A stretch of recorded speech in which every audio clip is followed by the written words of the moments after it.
There's always a better marketing tactic that comes along, has higher conversion rates, higher open rates, even marketing advancements. With all of them, there's always a learning curve, and there's some technicalities and know-how and rules to follow, though. And now more than ever, when you're interacting with other businesses and consumers online, especially this day and age, you should have implemented business SMS, text messaging campaigns. And it's never really been a better time than now to dive into that tactic. Why? Why is it growing in popularity? Well, aside from the fact that digital business just keeps booming, there are several other important reasons for you to consider SMS, single messages in text format, to your marketing arsenal. So let's go through some statistics. 98% open rate. Yep, you heard me. We could stop right there. Now, these are statistics from various sources, and they do vary out there. And I've seen this statistic as low as 2/3, okay, 65, 66%. But nonetheless, substantially higher than email. And 90% of those are usually read in the first 3 minutes. So you kind of treat this thing a lot like a Twitter post. It doesn't tend to hang there when somebody gets to it because you always got that device in your hand. Also, if you're a user of coupons, they are 10 times more likely to get engaged with in an SMS message than any other form of delivery. Wow. So, furthermore, they're 40 times more likely to convert to a transaction. And after opting in, 75% of consumers are happy to receive them. So, there you have it. SMS message, one of the best ways for you to market your company or your brand, right? No big deal. Let's go. Well, what's holding most businesses back is why this topic is important and why it matters. So after you've heard all of these statistics, 30% of marketers still miss out on the opportunity of using SMS. Simply because they're afraid of the compliance regulations that go along with it. And they are substantially different than email delivery or social media posts. Okay? It can get kind of scary. But hang in there, because we're going to make it really easy for you. Just let's keep going. Because compliance isn't a joke. Papa John's, for example, they had to pay $16 million in a class action suit because they weren't compliant on the consent side. Whew.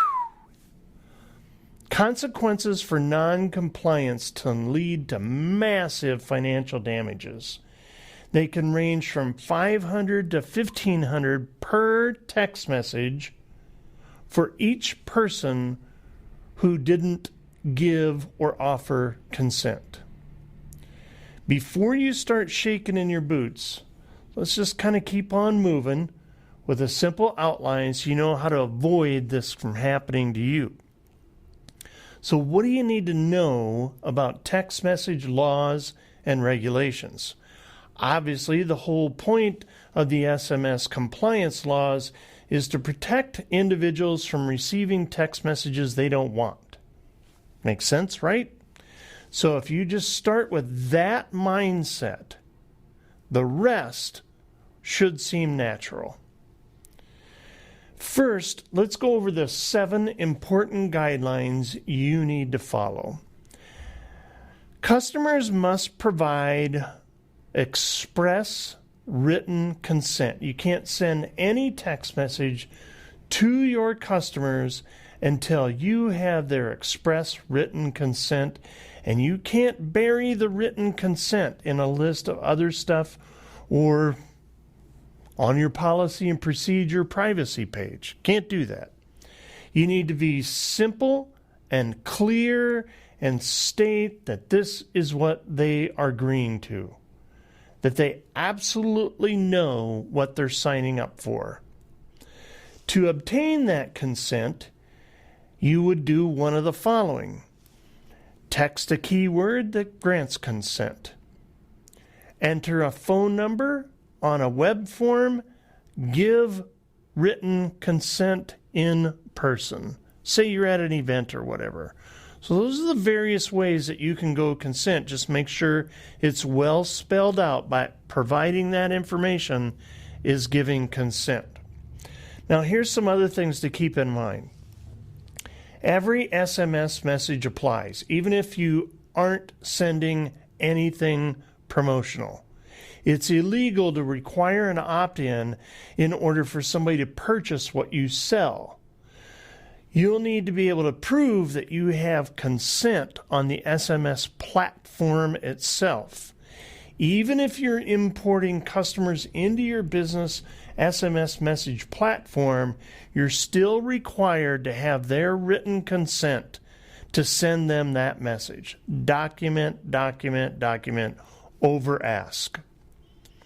Point 2, your calls to actions or your CTAs have to be compliant. The words that convince a person to opt into your SMS campaign are considered a call to action.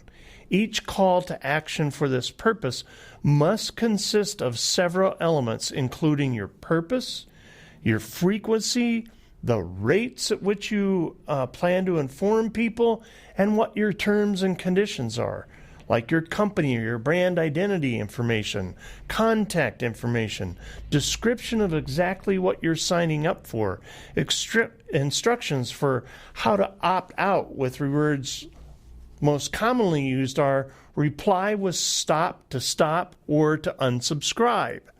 That stop needs to permanently eliminate somebody from all text messages, not just for that campaign. And it should be really difficult for them to get back into that campaign. Anyway, you can view some of those call to actions at viralsolutions.net in our blog, and you'll see where we have a lot of this info. Number 3. Send a confirmation message. The first text message that you send to people after they opt in must be a message that confirms they have opted in. It should include the following information, even if it seems redundant. Some form of company identity, message frequency. Message and data rates will apply. That means to them they might get upcharged for this. Instructions on how to opt out. We talked about reply stop, to unsubscribe, opt out, or to stop all messages. Most business SMS messaging software builds those features right into it automatically, but don't assume so. Number 4, SHAFT. Don't text these.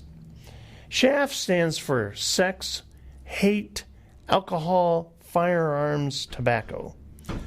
Businesses are not allowed to text anything related to these topics or include anything about them in their CTA. It's one of the worst violations, and there's very, very few exceptions. If your company is a bar, you can probably still send messages about happy hour specials, but in order to do so, you'll need to operate on a dedicated toll-free number, and you'll need to use an age gate to prevent people under 21 from signing up and opting into this service. And you have to be really careful about how you word your happy hour special. Number 5, adhere to timing guidelines. We don't need to write several paragraphs about this one. It's pretty simple.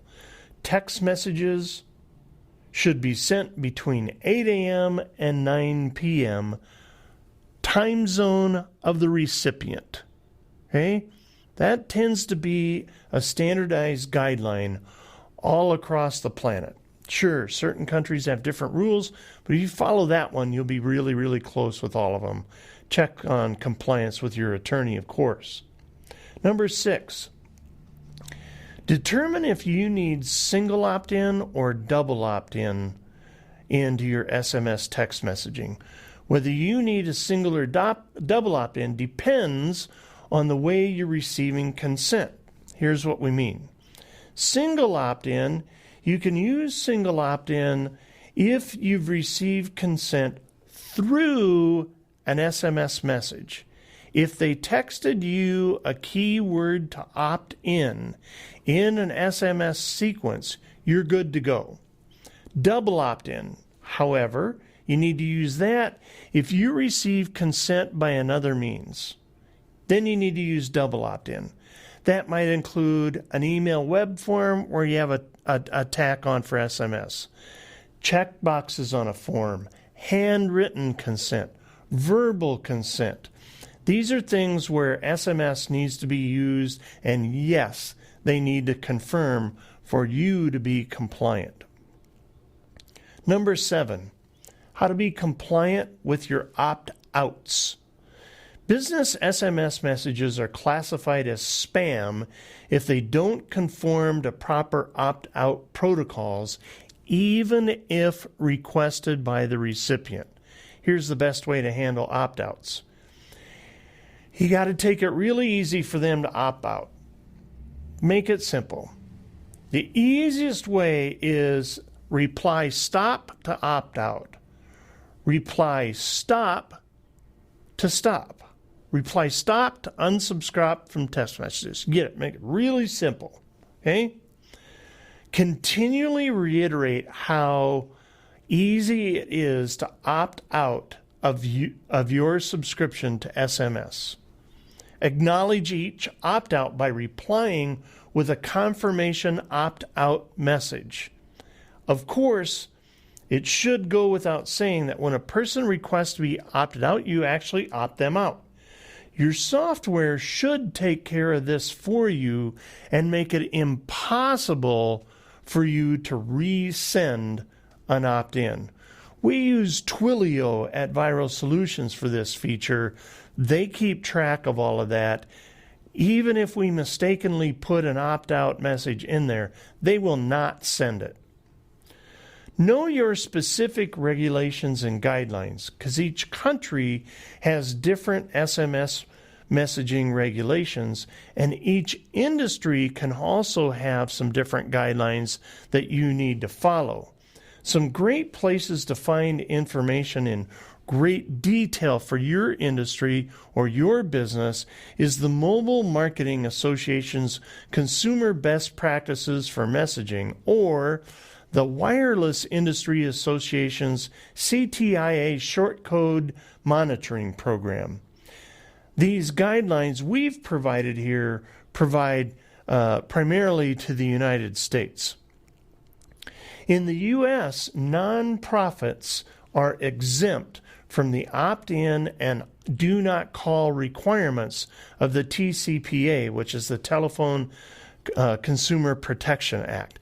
Now, that doesn't mean that you should purposely avoid being compliant. We highly suggest, even if you're a nonprofit, to be compliant. It's just a good business practice. Great customer service shows that you care about what they may perceive as being bothered. Because these great stats of click-throughs and opt-ins and open rates of SMS are because they've got the device in hand, and people tend to pay attention to that immediately. So, in return, you should understand that that's something you need to be cognizant of. So here's some final thoughts about Business SMS Message.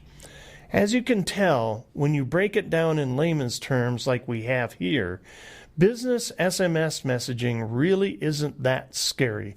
And honestly, it's pretty much common sense when you follow the mindset that you're protecting the privacy of your subscribers.